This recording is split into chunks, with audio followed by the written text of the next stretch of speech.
गस सोसायटीची 115वी वार्षिक सर्वसाधारण सभा आज दुपारी 1 वाजता जळगाव येथील नूतन मराठा सभागृहात घेण्यात आली। सभा सुरू झाल्यावर व्यासपीठावरून अध्यक्ष उदय पाटील यांच्या सूचनेनुसार विषय पत्रिकेवरील विषय मांडायला सुरुवात केली। विषय मांडत असताना लेखापरीक्षण अहवालावर सदस्य गणेश देशमुख यांनी आक्षेप घेत माईकवर बोलण्याची विनंती केली, मात्र त्यांना माईक दिला नाही, त्यामुळे सभेत गोंधळ उडाला। एका सदस्याने पदाधिकाऱ्यांकडून शिव्या दिल्या जात असल्याचा आरोप करत जाब विचारला, त्यामुळे अधिकच गोंधळ उडाला। या गोंधळातच सभेतील सर्व विषय मंजूर करत सभा आटोपण्यात आली। मात्र काही सदस्यांनी यावर आक्षेप घेतला असून ही सभा अनधिकृत असून सभा पुन्हा घेण्याची मागणी केली आहे। संदीप वानखेडे, जनसंवाद न्यूज, जळगाव।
मुद्दा असा आहे की आम्ही गेले 5 ऑगस्टपासून आम्ही वेळोवेळी प्रोटोकॉलप्रमाणे संस्थेला जाऊन माहिती मागितलेली होती।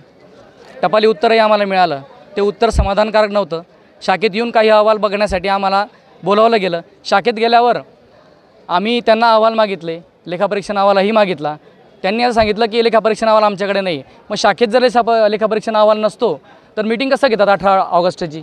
18 ऑगस्टची मीटिंग जर लेखापरीक्षण अहवाल तुमच्याकडे उपलब्ध नाही आहे तर मीटिंग कशी घेणार? याबाबत मी आरेरावी काहीच केलेली नाही। आणि त्यानंतर आम्ही परत एक लेटर दिलं, तर त्यांनी सांगितलं की त्यांच्या संचालकांची सभा होणार शनिवारी, त्या सभेला तुम्ही या। मी संचालक नाही, मी एक सभासद आहे, सामान्य सभासद आहे। मी त्यांच्या सभेला कसा जाऊ शकतो? आणि त्या सभेला जाऊन त्यांनी जर माझ्यावर काही दबाव टाकला तर याला जबाबदार कोण राहील? माझं कुटुंब आहे, मी एक सर्वसामान्य सभासद आहे, त्यामुळे मी मीटिंगला गेलो नाही। माझी मुलगी आजारी होती। आज त्यानंतर दुपारी 4:30च्या दरम्यान मी शाळेत असताना आपल्या संस्थेचे चेअरमन आदरणीय बापूसाहेबांचा मला फोन आला आणि आरेरावी करायला लागले। आरेरावी केल्यानंतर मला म्हणायला लागले की कोणत्या मायकाला आले, त्यांनी माहिती मागितली आणि मी दिली नाही आणि या तुम्ही बघून घेतो, अशा पद्धतीने बोलले। पालक समोर होते, त्यामुळे मी जास्त बोलू शकत नव्हतो। मी बापूसाहेब, मी फक्त त्यांना एकच म्हटलो की संस्थेने मला माहिती दिली म्हणजे काय उपकार केले नाही। सभासदांनी जी माहिती असते ती द्यायलाच हवी आणि त्यात काही उपकार कोणी करत नाही। सभासद हा संस्थेचा मालक आहे, हे कुणी मालक नाही आहेत। हे सत्ताधिकारी स्वतःला मालक समजत आहेत। आजही मी माईक दिला, माईक हातात मागितला, अहवाल क्रमांक विषय मंजूर करताना 7 नंबरचा विषय त्यांनी घेतला असताना मी माईक मागितला तर माईक दिला नाही, कारण लेखापरीक्षण अहवालच नाही आहे. तुम्ही कोणता अहवाल वाचतायत? मला सांगितलं की इथे या, तुम्हाला अहवाल वाचून दाखवतो, आणि इथे येण्यासाठी धमकी देतात. मी आज इथपर्यंत पोहोचलो आहे. या सर्वसामान्य माझे सभासद माझ्या पाठीचे आहेत. आमच्या पॅनलचे ज्येष्ठ महाराज आदरणीय RK नाना पाटील, आमचे RBMBSKचे विक्रम सोनवणे सर, यानंतर आमचे गटनेते किशोर पाटील सर, आमचे विनोद पाटील सर, आमचे नितीन पवार सर, आणि माझे सगळे ज्यांनी मला आज साथ दिली, मी त्यांचं खरोखर लोकशाही जिवंत आहे असं मी आज या ठिकाणी मी नमूद करतो. आणि ही सभा अनधिकृत सभा होती. ही सभा पुन्हा घेण्यात यावी अशी मी मागणी करतो सामान्य सभासदांच्या वतीने.